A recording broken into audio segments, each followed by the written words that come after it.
Vous vous apprêtez à écouter un nouvel épisode mirifique de Club Internet saison 2. Mais le saviez-vous ? Club Internet participe aux Podcast Awards dans la rubrique Tech. Et justement, vous pouvez faire élire Club Internet en participant au vote les 20 et 21 juillet 2018 sur le site podcastawards.fr. Bonne écoute à tous.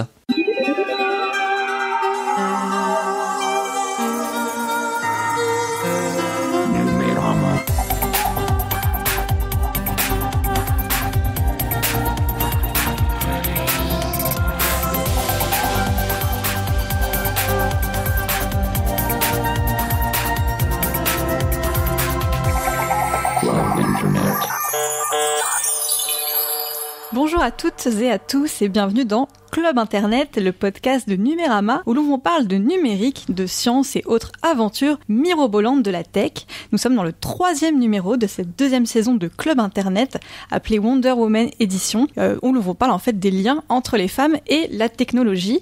Et pour parler de tout ça, comme d'habitude, je suis à côté de Marie Turcan, rédactrice en chef adjointe de Numérama. Bonjour Marie. Hello, comment ça va ? Ça va bien et toi ? Ouais, je t'ai pris ta phrase. Hein, oui, tu m'as pris ma... Du coup, je suis coincée, je suis là, qu'est-ce que je vais dire ? Eh ben écoute, je vais super bien. Je suis très contente d'être ici. Pour ce 3e épisode.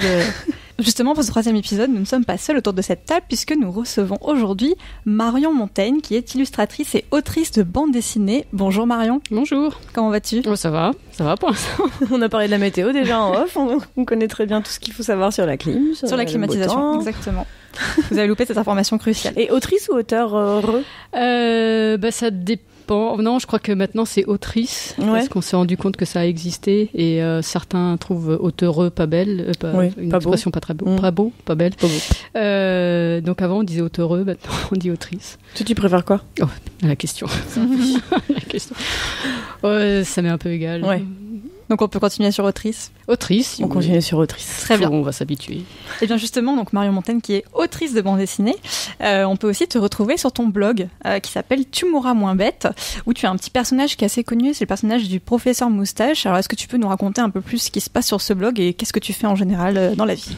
C'est marrant parce que je me disais ce matin que le blog avait tout juste 10 ans. C'est en l'été 2008 que je l'ai créé, que je l'ai ouvert, et c'était vraiment la cour de récréation. En fait, je faisais pas mal de dessins pour la jeunesse, ce qui demande d'être un peu moins trash que ce que je fais. Mais le problème, c'est que je suis trash, je peux pas m'en empêcher, c'est comme ça. Il faudrait que je l'analyse, et donc ça a été vraiment le défouloir, et il a pas mal évolué depuis, parce que les premières planches, c'est pas Jojo quoi. Comment ça, en termes de dessin ou en termes de dessin, ouais, j'étais très forte pour me saborder en fait, parce que comme je prenais du mauvais papier, je prenais des trucs qui bavaient, j'ai même dessiné sur du calque, le truc à pas faire, ça gondole, c'est vraiment. Et puis il y avait pas vraiment de but, j'avais juste envie de raconter ce que je lisais, un peu comme dans un bar quand on dit j'ai lu un article là-dessus, c'est rigolo, on déconne, puis on passe à autre chose. Et puis après, ça s'est un peu spécialisé, c'est-à-dire que j'ai commencé à rencontrer des chercheurs, et puis moi-même, j'ai bien vu que c'était un intérêt. Moi, ça m'apporte quelque chose, quoi. Ça répond souvent, je réponds à des questions auxquelles j'aimerais qu'on me réponde, en fait. Je sais pas si c'est très français, mais donc petit à petit, ça s'est un peu spécialisé, ça a bien marché, et puis c'est marrant parce qu'aujourd'hui, je suis encore plus exigeante. Là, je prends encore plus de temps à les faire. Ils sont plus longs, et c'est parce que je veux que ce soit bien, quoi. Enfin, que ce soit, je sais pas, je le bonifie. Enfin, je crois, j'espère.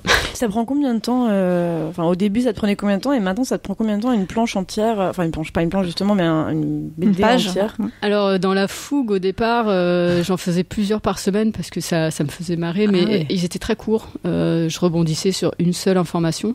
Maintenant, j'essaye de recouper des infos. Comme j'ai lu pas mal de choses, j'arrive à recouper différents articles de trucs que j'ai lus. Alors, j'ai zéro mémoire dans la vie, mais j'ai une bonne mémoire pour ce que j'ai lu où. Et je suis bavarde en plus, mais maintenant, ça m'en prend une par mois. C'est le temps de trouver un sujet, de me documenter, parce que n'empêche, il y a beaucoup de trucs où je me dis bon, ça, c'est pas assez visuel. Ça, qu'est-ce que je dis là-dessus ? On va pas rigoler là-dessus.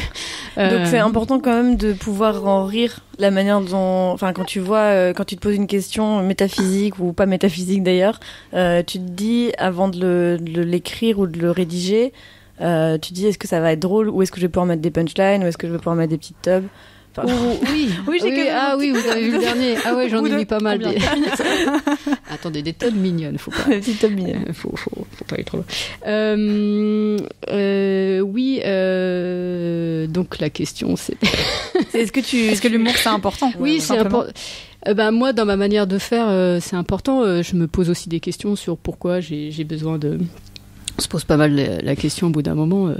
Je pense au spectacle Nanette que j'ai vu ce week-end. Le meilleur spectacle de tous les temps. Ouais, enfin, c'est pourquoi on utilise l'humour pour faire passer des fois des choses un peu graves, la mort, la maladie. Est-ce que c'est parce que c'est tellement insupportable qu'il vaut mieux en rigoler ? Est-ce qu'il faut rigoler de ça ? Moi, je me prends pas la tête, faut pas croire. Donc, j'ai encore oublié la question. C'est pas bien. Ça me prend. Est-ce que tu penses à un truc, à la manière dont tu veux rendre drôle le sujet que tu traites, ou est-ce que s'il y a un sujet que tu peux pas traiter de manière drôle, est-ce que tu vas pas le traiter ?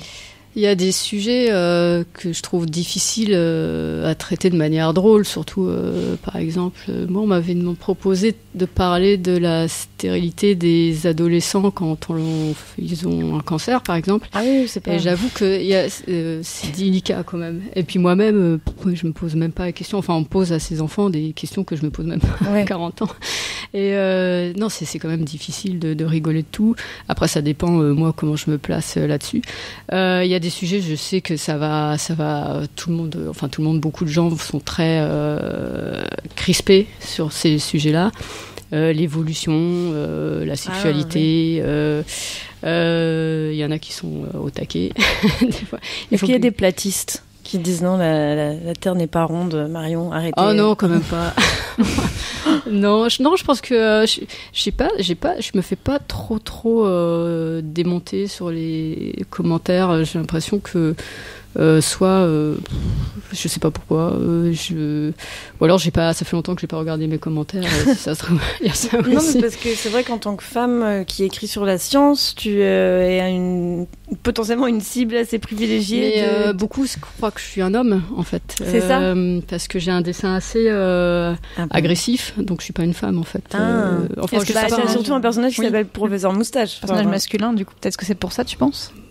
Mais en fait, à la base, il s'appelle pas du tout Professeur Moustache. C'est après les gens dans les commentaires qui l'appelaient Cher Professeur Moustache. Donc après, c'est resté. Marrant. Mais il s'appelait pas comme ça au départ. Il avait même pas vraiment de nom. Sa cousine Nathanaël a un nom, mais elle, lui, non, pas. Je sais que c'est bizarre. Moi, je m'en fiche. Elle, lui, parce que même au départ, il n'y avait pas forcément de genre derrière ce personnage. Moi, ça m'est complètement égal. On fait bien des personnages avec des têtes de chiens, on se pose pas la question. Moi, ça m'est... je m'en fous. En fait, c'est une sorte de... Pour moi, c'est un personnage ce qui peut être n'importe quoi, qui se transforme des fois en bactérie si besoin. On est au-delà de ces questions-là, mais je sais que ça a pas mal troublé. Ouais. J'ai eu du mal à me justifier, parce que dans les délires d'auteur, vous faites des trucs, ça vous fait marrer, puis après... Tout le monde demande pourquoi. Pourquoi est-ce qu'il y a une idée derrière, et peut-être des fois il n'y a pas forcément d'idée derrière. Et pourquoi pas, et si je pourrais lui mettre un troisième nichon sur le front, enfin, pourquoi pas. C'est de la BD, ça m'est complètement égal. C'est à la fois... elle peut se transformer en atome. Le prof s'est transformé en atome, en bactérie, en virus, en extraterrestre. Il peut être tout. Donc c'est une sorte de polymorphe. On dirait Rick and Morty. C'est un truc polymorphe, vraiment, qui devient ce que je veux selon les besoins, en fait. Et justement, est-ce que ça, par rapport donc à l'histoire de la vulgarisation, qui est un thème qu'on voulait aborder avec toi dans ce podcast, est-ce que ce personnage il contribue donc à cette vulgarisation, qu'en lui donnant pas d'identité comme ça? Est-ce que ça te facilite la tâche aussi? Oui, en fait, c'est très utile d'avoir un personnage comme ça parce que ça rend le discours direct. On a quand même beaucoup d'explications et c'est bien d'avoir un personnage qui parle en faisant des choses parce que sinon c'est un peu ennuyeux. C'est ça qui est difficile dans ce genre de BD, c'est comment gérer l'information sans que vous passiez 4 heures à lire un bloc. Ça, c'est mon obsession. Il faut que ce soit rapide, pas rapide, mais qu'il y ait un rapport assez direct, le temps que vous prend une image à regarder. Faut pas qu'avant vous ayez passé 4 heures à lire un bloc de texte. J'ai un rapport au temps comme ça qui est très... Je supporte pas les BD avec des bulles de 14 km. Ça m'énerve, ça m'agace. T'as l'impression que c'est une excuse pour faire du texte déguisé? Je sais pas, mais à ce moment-là, je lis un texte, mais ça dépend ce qui se passe dans l'image. Mais en fait, je m'en veux parce qu'en tant que lecteur, je fais ça m'énerve de lire tout ce texte, alors que je suis pas une mauvaise lectrice. C'est pas de la flemme de lire, c'est que ça marche pas avec le rythme. Mais ça, si le bonhomme est allongé sur son lit, ici, il peut parler pendant 4 heures. Mais du ça coup, dépend. Toi, par contre, tu lis énormément de choses avant de pouvoir simplifier à ce point-là. Oui, j'essaye de comprendre, j'essaie de lire jusqu'à ce que je comprenne, pour qu'il y ait assez d'infos, enfin qu'on ait au moins 3-4 infos, pas une seule. Et puis j'essaie de pas dire trop de bêtises parce que plus ça va, plus à la base. En plus, ouais. À la base, normalement, c'était pour rigoler. Enfin, puis là maintenant, il y a une petite caution qui me fout les jetons parce que je suis pas scientifique. Je suis juste quelqu'un qui aime bien ça. Et surtout quand je fais avec un scientifique, là je lui fais relire et ça me rassure parce que c'est lui qui l'a... Je lui refile le bébé. Non mais ça me rassure parce que j'ai un spécialiste. Alors après, d'autres spécialistes peuvent ne pas être d'accord avec lui, mais déjà je dois respecter son travail. Donc aujourd'hui, la manière dont tu fais tes BD, c'est que tu penses à un sujet, tu le recherches...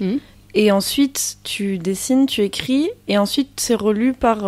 Alors pas toujours, parce qu'en fait, je dirais que un épisode sur 5 ou 6 est fait avec quelqu'un, parce que déjà il faut trouver ce quelqu'un. Des fois ils viennent après coup, quand vous avez parlé d'un sujet, il fait mais je suis spécialiste de ce sujet-là, fallait me le demander.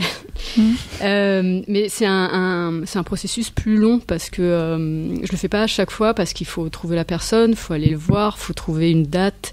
Ça lui prend du temps. Souvent je reste une journée avec eux. Ensuite ils doivent relire parce que ils font d'autres choses à côté. Après il y a des retours. Après faut discuter. Des fois ils sont pas en France. J'en ai fait avec des gens qui étaient aux États-Unis ou des trucs comme ça. Donc ça prend plus de temps. C'est pour ça que je fais aussi des sujets toute seule. Sinon ça me prendrait beaucoup de temps. Non, c'est pour ça que je mets les bibliographies parce que j'admets que je peux me tromper, que moi quand je relis des trucs qui ont 10 ans, je fais non mais là ça a évolué depuis, ce site-là il n'existe plus, depuis il y a eu des recherches et je sais que ça évolue donc je mets les bibliographies qui est une sorte de manière de dire c'est là-dedans que j'ai trouvé les infos. Après, j'espère pas être tombée sur les sites les plus débiles, etc. Est-ce que tu es tentée de remodifier et de rechanger les sources? On les a changées quand on les a éditées, certaines sources, parce que des sites disparaissent en disant quand même des trucs comme ça. Après... les infos, faudrait tout redessiner.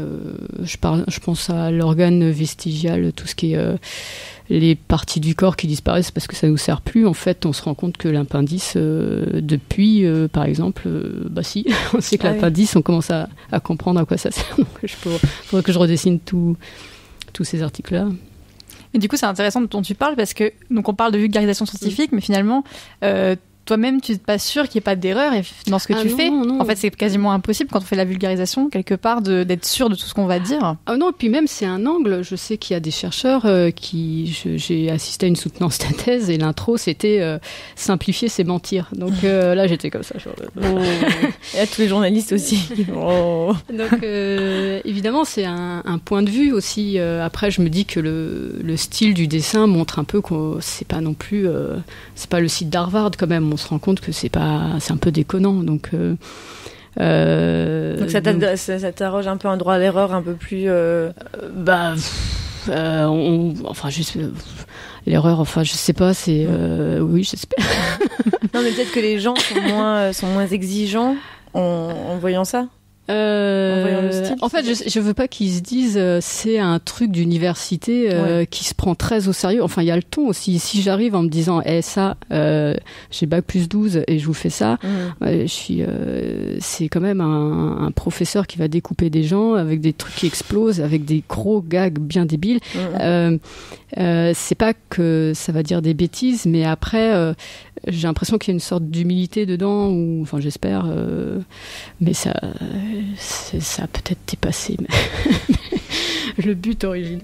Mais du coup, surtout ça l'a dépassé parce que c'est devenu un bouquin, enfin des bouquins, c'est devenu une série pour Arte. Comment tu vis tout ça, cette espèce de popularité du professeur moustache qui ne devrait pas être un professeur ou une professeure Non, comment tu pour moi c'est plus un truc humoristique, scientifico-drôle que scientifico-dur en fait. Moi quand je le vis, je le bien, ça marche bien. Comment ça s'est passé? Qu'est-ce qu'il y a eu? Il y a eu le livre en premier? Non, il y a eu d'abord le blog et ensuite on l'a imprimé en livre. Et après, il y a eu un appel d'offres d'Arte et un producteur ex nihilo, Agathe Film ex nihilo, et m'a proposé de le développer en dessin animé. Et ce qu'on a fait. En termes de vulgarisation, est-ce que tu peux nous dire qu'est-ce qui est différent? Parce que du coup, toi, t'écris finalement pour plein de plateformes. T'as le blog qui a été réédité en livre, mais c'est quand même un format différent de lire quelque chose du point de vue de l'expérience du lecteur. Et en plus, maintenant, tu as la version animée qui est plus courte, qui est plus percutante, avec des voix. Du coup, le professeur a une voix masculine aussi. C'est des choix que t'es obligé de faire aussi. Est-ce que tu vois que le message passe différemment selon les plateformes que tu utilises? Est-ce que toi tu travailles différemment? Comment tu travailles différemment pour c'est pas évident parce que en 3 minutes passer des infos précises, vous devez réécrire avec une ligne directrice différente parce que là il y a du visuel avec des gags qui tombent pas de la même manière que quand le lecteur lit. Le lecteur lit à la fois la voix et ensuite il voit l'image. Donc il y a un truc qui se passe, tandis que là il faut occuper le spectateur visuellement pendant que la voix parle. Donc c'est une autre manière d'écrire. Après, en 3 minutes, parfois, on est au niveau du scénario, il faut un peu tailler ça comme un bonsaï pour que ça passe. Et c'est un peu agaçant parce que vous perdez un peu des subtilités. Vous aimeriez faire une tournure qui laisse supposer que c'est pas si simple, enfin avec toutes les nuances que la science exige, et vous ne pouvez pas parce que en 3 minutes, vous n'avez pas le temps de faire toutes ces tournures, etc. Donc ça faut faire. Des fois, moi, je faisais, on est vraiment obligé de changer ce mot. On peut pas voir après l'enregistrement. Donc, faut jouer avec ça aussi. Du coup, c'est plus frustrant en termes de. C'est autre chose. C'est autre chose parce qu'on peut faire d'autres choses aussi dans la mise en scène. On peut amener ça différemment. Non, c'est pas. C'est juste. Particulier, enfin faut être vigilant ou faut faire ce qu'on peut après pour la voix masculine, alors ça on a eu plusieurs questions. En fait le truc c'est qu'Arte voulait une voix célèbre, nous a dit il n'y a pas de femme célèbre, et on a passé des tests et en fait non c'est plus articulture en fait, c'est quand Arte on leur a dit on peut tester François Morel, alors là François Morel. Non, c'était pas le problème, c'est que on cherchait soit des voix masculines un peu perchées, vous savez ces voix un peu entre deux, ou quand vous les avez au téléphone, vous savez pas, ou des voix féminines un peu entre les deux.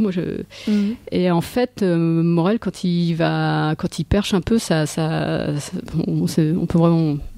C'est limite, mais c'est surtout une célébrité. Et quand vous avez après la chaîne, elle pense aussi à son image. Enfin ses spectateurs. Morel, ils connaissent. Enfin Arte, c'est, je sais pas s'ils m'entendent, mais c'est un peu tranche d'âge. C'est pas 20 ans quoi. Donc moi je suis d'accord. Il y aurait pu la voix aurait pu être autre chose, mais après il y a aussi Arte qui choisit quel dernier mot. Et en parlant de tranche d'âge, donc toi quand tu fais tes bandes dessinées ou même quand donc tu écris pour la télévision. Tu t'imagines t'adresser à quelle tranche d'âge? Est-ce que tu te dis je me parle plutôt à telle catégorie ou au contraire tu essaies de parler au plus grand monde possible? J'en ai rien à faire. Non, en fait, j'essaie de pas y penser parce que j'ai déjà tellement de trucs à faire que c'est les gens choisiront en fait. Et souvent on se trompe. En fait, on se rend compte qu'on se trompe avec l'éditeur. Enfin, on se trompe. On a du mal à savoir qui est intéressé et qui lit. En édition, par exemple, on pensait que c'était ado, fin ado, adulte. Et en fait, maintenant, avec le dessin animé, maintenant qu'en plus c'est sur YouTube, j'ai des enfants de 9 ans en dédicace, alors qu'avant, ils avaient une trentaine d'années. Je vois vraiment la différence depuis que c'est Arte a mis sur les réseaux sociaux. Ouais. Et des fois, je fais, dis donc.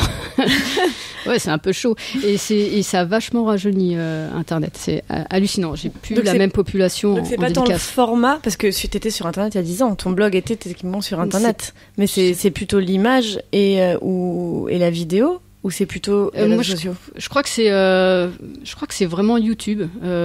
Parce qu'en fait, ça a pas mal marché sur YouTube, je sais plus combien de millions de vues on a eu, et donc je pense qu'après c'était mieux référencé et surtout ça répond à des questions un peu tordues, donc je pense que de fil en aiguille par des moteurs de recherche vous pouvez vous retrouver. Et là oui, vraiment c'était pas la population forcément visée. Alors là, je suis sur la chaîne, elle a 303 000 abonnés, la chaîne Tu mourras moins bête d'Arte, donc c'est vraiment énorme. Par rapport à... C'est un niveau d'influenceur qui a déjà une bonne communauté, donc tu m'étonnes que tu aies... Donc attends, chaque vidéo est vue à peu près 390 000 fois, 350 000, 380 000, donc là, on est vraiment sur... Quelle responsabilité. Sur des très bonnes stats. Ouais, mais est-ce que du coup tu commences à réfléchir à ça? Est-ce que ça te fait un peu peur? Est-ce que tu formates un petit peu ton travail différemment? Non, parce que de toute façon, une fois que c'est comme si vous faisiez un tag, dans la rue, à moins de dessiner des trucs. Non, après, moi, je peux pas contrôler qui regarde. C'est sur YouTube, c'est en libre service. Ah non, mais tu peux te dire, maintenant, mon travail, il va être vu par 500 000 personnes. Non, parce que ado, moi, j'aimais bien les trucs trash, en fait. Ado, je suis contente que les ados regardent parce que je trouve qu'on... moi j'avais envie de voir des choses qui un peu pas violentes, je ne veux pas dire ça, mais un peu crues en comme fait. Quoi c'est quoi tes influences? Voilà, fin ado, non, de pré-ado, j'en avais marre du Disney, des choses comme ça. J'avais envie de voir. Alors, ça veut pas dire qu'il faut leur refiler du sang, des tripes et des boyaux, mais je pense qu'il y avait un côté, j'avais envie d'être face vraiment à arrête de me raconter des histoires, montre-moi vraiment comment fonctionne un intestin point barre et on va arrêter de mettre du coton, on va ménager. Non, je veux savoir ce que fait telle maladie et puis on y va franco. Après, je sais plus ce que je voulais dire. Non, je pense pas à la tranche d'âge parce que je pense que ce qui marche justement, c'est quand je me dis pas, je me restreins pas en fait. Après, moi, mon rôle, c'est de pas non plus dire des horreurs sans but, gratuites, etc. S'il y a quelqu'un... quand il y a du gore, c'est que normalement il y a eu un truc pour amener le gore, parce que la vie est gore. Moi je trouve qu'il y a des choses très violentes. Quand vous allez voir votre grand-mère en train d'agoniser dans une maison de retraite, moi je me souviens que ça m'agressait bien plus que des trucs.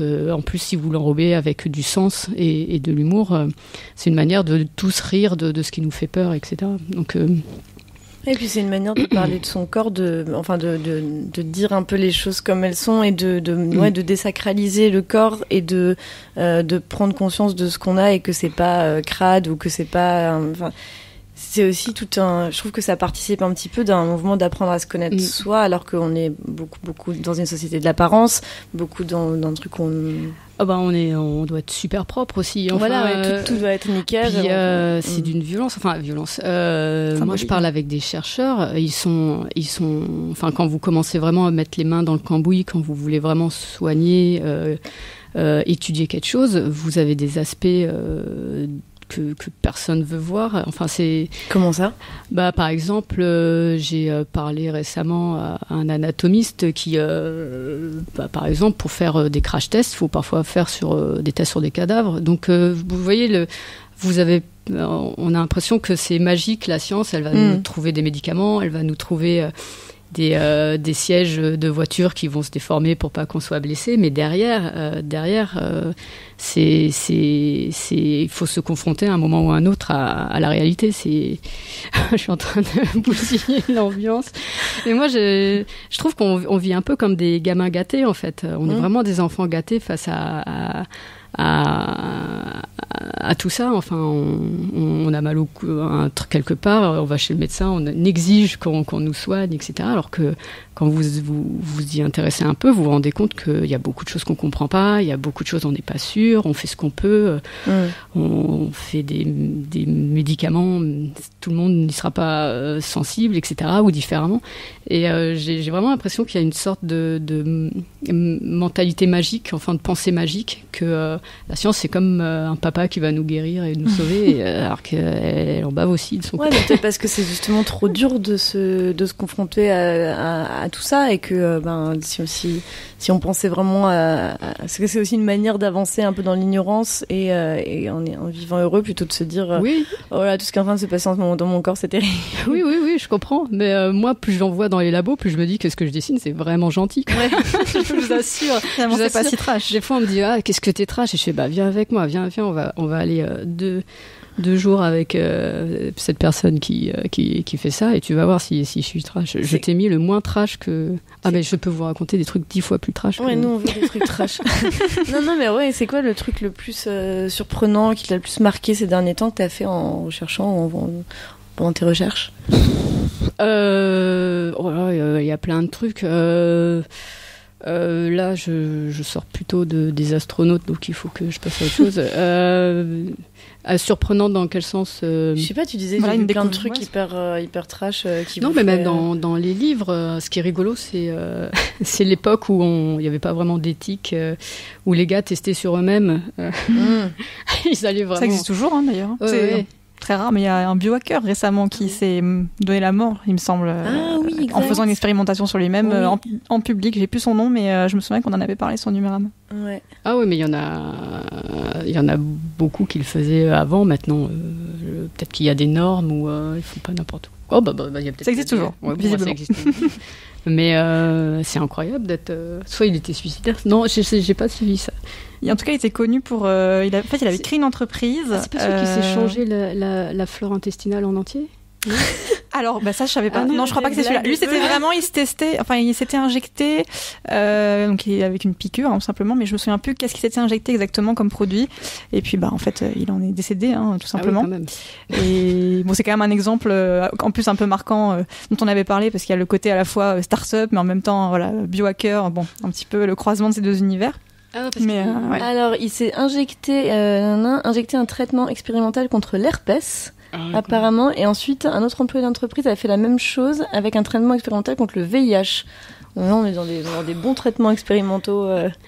Ah oui, quand même. Oui, en fait, ils se font auto-cobaye. Oui, il y en a. Ça peut être une il y en a plein qui... Enfin, il y en avait qui faisaient ça avant. Après, il y avait aussi... Moi, j'ai vu ton dernier post de blog qui date de mai sur l'érection. Tu parles d'un homme d'un médecin qui greffait une 3e testicule. Ah oui, un Français, ouais. Sur des hommes pour les aider à bander à nouveau. Et évidemment, c'était une catastrophe. Alors lui, il voyait ça comme une cure de jeunesse, en fait. Mais bon, en vérité, le greffon devait complètement leur pourrir le greffon à chaque fois. Mais il l'avait fait sur lui-même, je crois. Il y en a 2 qui ont fait ça. Il y en a un, il mettait carrément une 3e testicule, et un autre qui mettait des bouts de testicules. Et alors que ça devrait même vous bousiller, vous faire une infection et un rejet. Ouais, je pense que c'était le cas. Oui, plus tard, oui. Non, mais j'aime bien les trucs trash. Non, mais c'est incroyable. Ça montre une sorte de désespoir de l'humain d'essayer d'essayer de tenter des trucs, alors des fois un peu idiots, mais avec le recul on trouve ça idiot, mais à l'époque on venait de comprendre les hormones, etc., et on se disait pourquoi pas, on va leur refiler oui, puis certaines découvertes finalement ont fonctionné, donc c'est des choses qui... ça tâtonne. Voilà. Faut que j'arrête de parler de trucs trash. Mais non, au contraire, c'est passionnant. Tu dois les prix Nobel et les savants. Ferait réussir voyager dans le temps. Arbore sa pilosité supplicale et pense en dehors du bocal. C'est expliquer ce qu'est la radiation. Contacte-t-on pour poser une question. Le professeur Moustache. Hey yo prof, j'aimerais trop devenir astronaute. Ce sont des mecs super et toutes les femmes les adorent, hein. Non? Non? On s'imagine souvent les astronautes comme des hommes infaillibles. Justement, tout à l'heure, tu parlais des astronautes. Alors moi, je m'excuse, je t'ai fait un petit peu revenir parce que c'est quand même intéressant, cet album de vulgarisation dans la combi de Thomas Pesquet. Alors, est-ce que tu peux nous raconter un petit peu comment ça s'est passé, comment on vulgarise l'espace et qu'est-ce que tu as choisi en particulier, voilà, quels sont les éléments dont tu avais envie de parler par rapport à...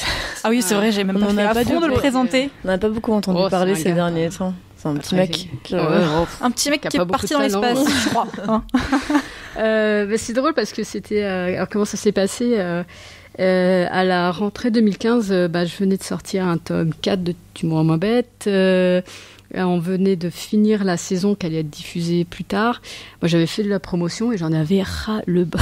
Je me disais, mais je saoule tout le monde avec ce prof de stage, j'en peux plus. Je vais arrêter, il me saoule. Faut que je fasse autre chose. Donc, j'ai commencé à me documenter sur le spatial parce que j'adore tous ces trucs-là. Et donc, j'avais commencé à me documenter sans trop savoir ce que je voulais faire. Je savais juste que je voulais faire un autre format, un album. Donc là, on part sur 1 an et demi de travail, beaucoup de pages. Donc moi, ça aurait pu être de la fiction, ça aurait pu être un truc sur Mars, mais je peux pas m'en empêcher. Je vais quand même me documenter. Donc j'étais allée voir des gars du CNES en me disant bon, alors c'est un peu ingrat, je vais les voir et je fais je sais pas ce que je vais faire, mais racontez-moi ce que vous faites. Et j'étais dans cette démarche-là. Et ce qui est drôle, c'est que je me suis rendu compte, quelqu'un du CNES m'a dit mais t'as pas répondu aux commentaires de Thomas Pesquet, c'est pas cool. Et là, je fais mais c'est qui? Attends, Thomas Pesquet, on en a parlé, je connais. Je vais googler. Parce que je savais qu'il y avait des astronautes en entraînement, mais j'avais pas intégré le nom. Et en plus, j'ai une mémoire des noms catastrophique. Et là, je vois qu'en effet, depuis, ça faisait 10 mois que j'avais... Mais non. Mais si, c'est parce que c'était un article que j'avais fait en janvier 2015 et j'étais pas retournée voir. Et là, j'ai un commentaire, en effet, de Thomas Pesquet. C'était vraiment un article sur les astronautes qui les représentaient en train de faire n'importe quoi. En fait, c'était vraiment pas glorieux. Encore des trucs trash. Ouais, mais en plus, en se foutant un peu d'eux, en fait, parce que bon, vraiment... et là, il me dit, oui, c'est rigolo. Bon, c'est pas tout à fait ça. Et là, donc, à partir de là, on est entré en contact et j'ai pu le rencontrer. Et pareil, c'était dans la démarche. Toujours, je voyais pas encore clairement ce que je voulais faire. Et là, je rencontre un gars assez cool, en fait, impressionnant, intimidant, mais qui parle aisément de ce qu'il fait et pas forcément de trucs glorieux. En fait, il lui aussi, il aime bien se marrer et des fois raconter il fait, mais tu sais, quand on fait ça, en fait, on se plante totalement. Mais non, personne se plante dans le spatial, tout le monde est merveilleux. Il fait, mais non. Enfin bref. Donc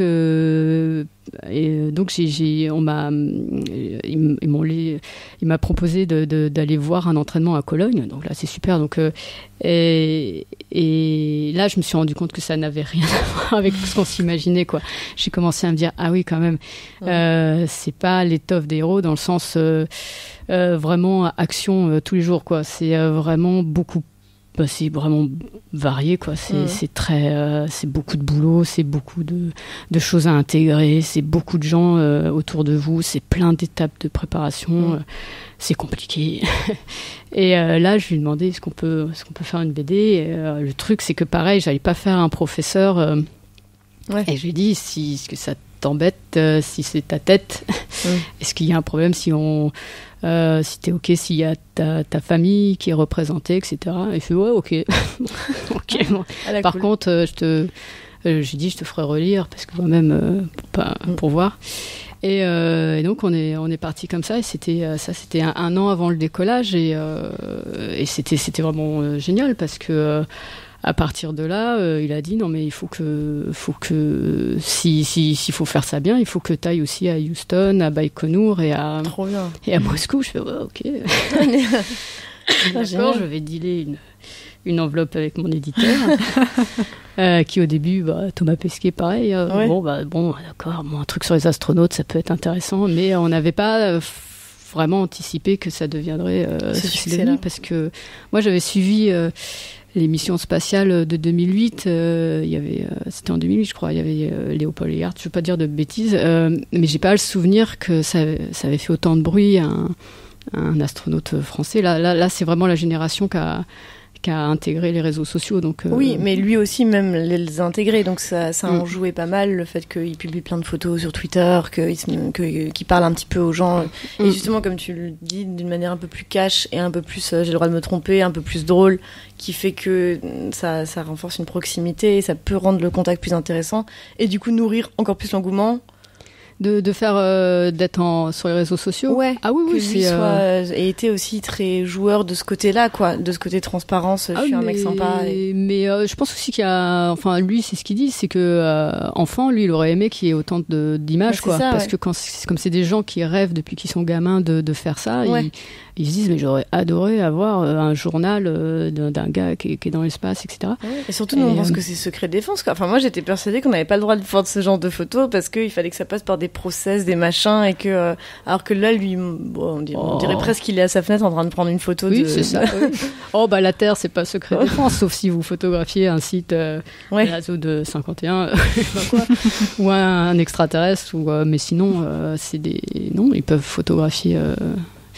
Ils peuvent aussi photographier l'intérieur de l'ISS. Je pense qu'il y a des trucs plus liés aux recherches scientifiques peut-être qui photographient pas, mais non, je pense qu'ils ont compris qu'ils ont tout intérêt à communiquer pour trouver les futurs ingénieurs, parce qu'en recherche, il y avait un ingénieur qui me disait on est désespérés, les bons mathématiciens ils partent faire de la finance et pas faire de l'astrophysique. Ouais. Parce qu'il y a plus d'argent à se faire que dans la recherche. Ok. Donc du coup, tu l'as suivi pendant les entraînements, mais tu as aussi après raconté son expérience à bord de l'ISS, et notamment des petites choses du quotidien auxquelles on ne pense pas forcément, nous, de la Terre, qui se passent pour les astronautes. En fait, il y avait énormément d'informations. J'avais à la fois pas mal en me documentant, il y avait plein de choses à raconter. Il y a plein d'étapes. Il y a l'entraînement, il y a la sélection, il y a tout ce qui se passe à un décollage. En plus, plus je me documentais, plus je rencontrais des ingénieurs, plus j'avais d'informations. Après, il y a le problème de la vulgarisation. Après, c'est les poupées russes, parce qu'après, à chaque étape, on vous raconte des anecdotes avec Jean-Pierre, Jean-Paul. Et puis en 1984, il y a machin qui a fait ça. Tu fais je rigole, mais j'aurais jamais le temps de raconter ça. Il y avait beaucoup. Après, il y avait aussi le fait que c'était une mission en temps réel, presque. Donc j'avais quelqu'un qui était. Je faisais presque en temps réel. Je suivais ce qu'il faisait, donc ce qui se passait. Donc je voyais le truc aussi gonfler. Donc je me disais ça.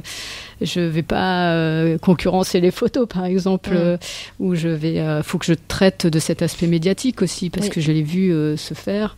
Et là, ça rajoutait des pages au fur et à mesure. Et après, on avait dealé que la BD s'arrêterait pas à l'atterrissage, parce qu'une mission continue après. Donc il y a un an, tout en finissant la partie dans la station, je suis allée le voir à Cologne après l'atterrissage, 2 semaines après, pour essayer de faire la conclusion. Enfin, c'était et le problème c'était le tri des infos, l'ordre des infos, alterner des moments de vie avec des moments d'explication, parce que sinon que des explications c'est long et alterner avec des moments de vie mais de travail qui disent quelque chose des astronautes. Donc en fait des fois j'avais des anecdotes et je pouvais pas les mettre telles quelles, je devais me dire qu'est-ce que cette anecdote dit d'eux et comment je peux le remettre en scène. Donc c'est des gens un peu assez compétitifs. Donc comment je peux le mettre en scène sans mettre une scène qui n'a rien à voir dans le temps, dans la chronologie ou des trucs comme ça. C'est marrant comme tu en parles, c'est vraiment, on retrouve beaucoup le travail de journaliste qui fait une enquête. Non mais c'est vrai, je te vois froncer les sourcils. Non, mais je plisse.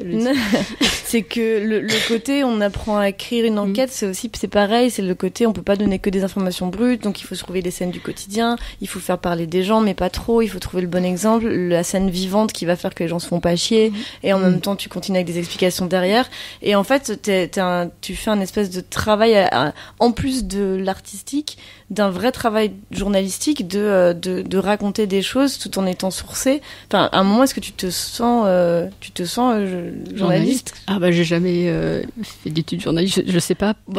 Beaucoup de journalistes n'ont jamais fait d'études de journaliste. C'est pas ça qui les définit. C'est plus là, je trouve que t'es vraiment mue par tout ce qui correspond au travail qui devrait être de base de je raconte, je source. Après, des fois, il y a des trucs qui paraissent un peu en sucette aussi. Oui, non. Il y a pas mal de choses. Ça arrive aussi dans le journalisme. On dessine un peu moins de pénis, je pense. Il n'y a pas beaucoup de zizi dans la conduite. Ouais, c'est moi qui suis.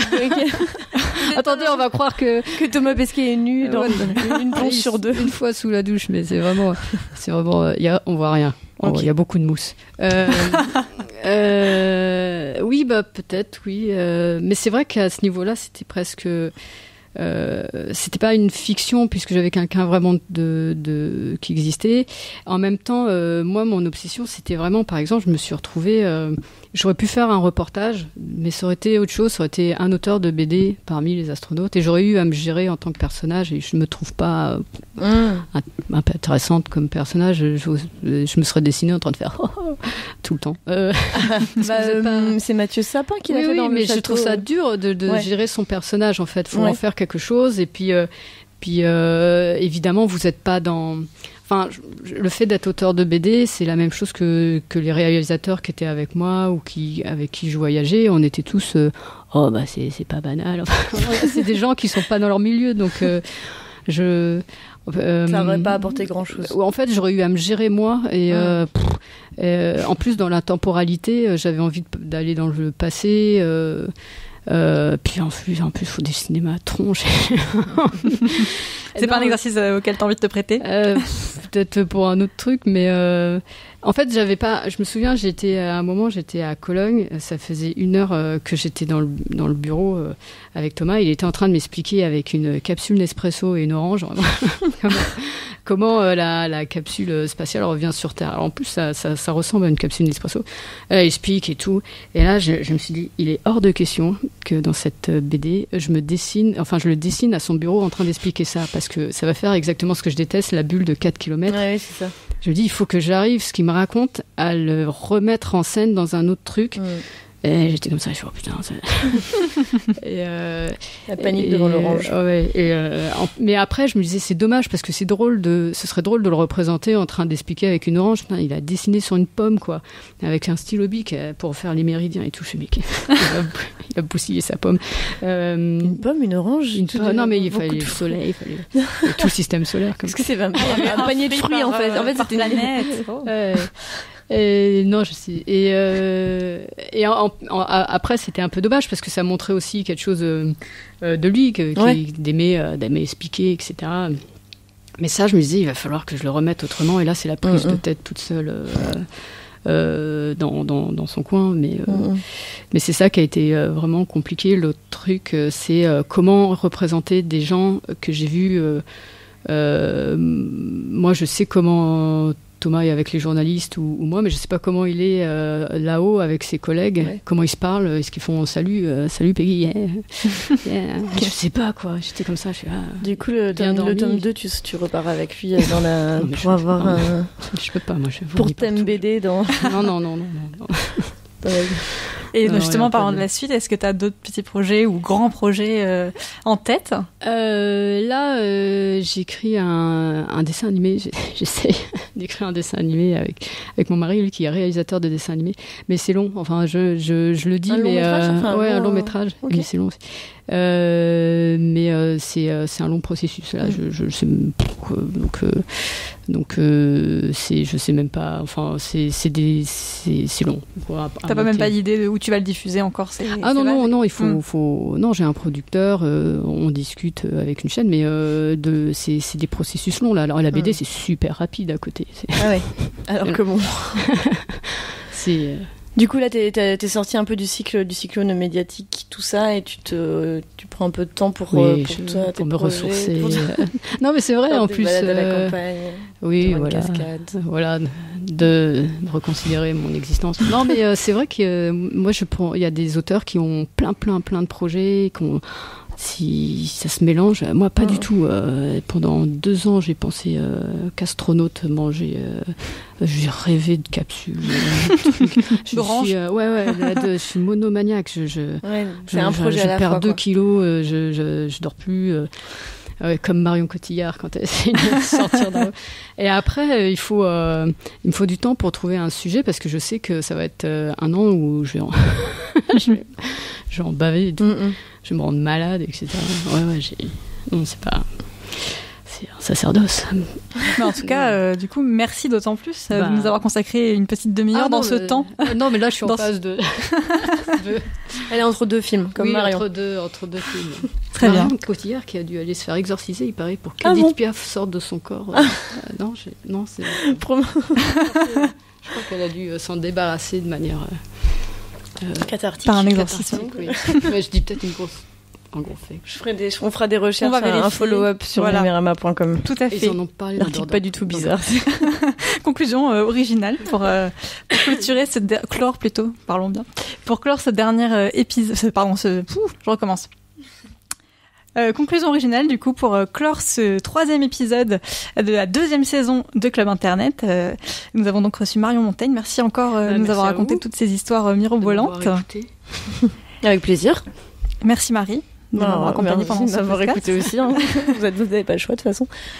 Et du coup, et merci Nelly. Ah oui, merci. Oui, merci à tous, merci aux gens qui nous écoutent également. On dirait les remerciements au César. On file la métaphore cinématographique. Terminons comme au César. Et on se retrouve dans un mois pour un nouvel épisode de Club Internet avec une autre invitée autant prestigieuse dans un nouvel épisode. Salut. À bientôt.